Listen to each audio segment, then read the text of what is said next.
Hello, কেতা Honda দিত না? বাড়ির প্রথম ছেলে, এখন যদি বাড়ির প্রথম ছেলের বিয়ার মাঝে যদি হুন্ডা না দেয় আর কিতা হইল? হুন্ডাই তো না তে আর বিয়া করে কি দিত? না না না, হুন্ডা না দিলে বিয়া করে নিত না। তোমরা না করে দাও আর বিয়া ভাঙিয়ে দাও।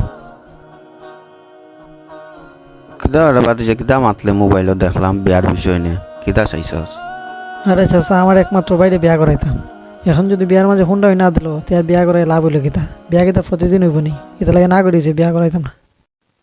বিয়া তো এটা বাতিছে ফরজ কাজ। ফরজ কাজের মাঝে যদি তুমি হারাম ঢুকাও তাহলে এটা কি সুন্দর হয়নি? কারণ যৌতুক চাওয়া তো এটা হারাম জিনিস। কারণ যৌতুক চাইলে নিজের বউর কাছেও ছুটো থাকবা সবসময়, শ্বশুর বাড়িতেও ছুটো থাকবা, মানুষের কাছেও ছুটো থাকবা। হুন্ডা লইয়া যদি তুমি চলাফেরা করো মানুষে কইব দেখ বউর বাড়ির যৌতুক লইয়া বুং বাং করে। আসলে তো চাচা, আমি তো এইভাবে ভেবে দেখছি না। আচ্ছা ঠিক আছে, আমি এখনই ফোন দিয়ে আবার সব কিছু ঠিকঠাক করতেছি।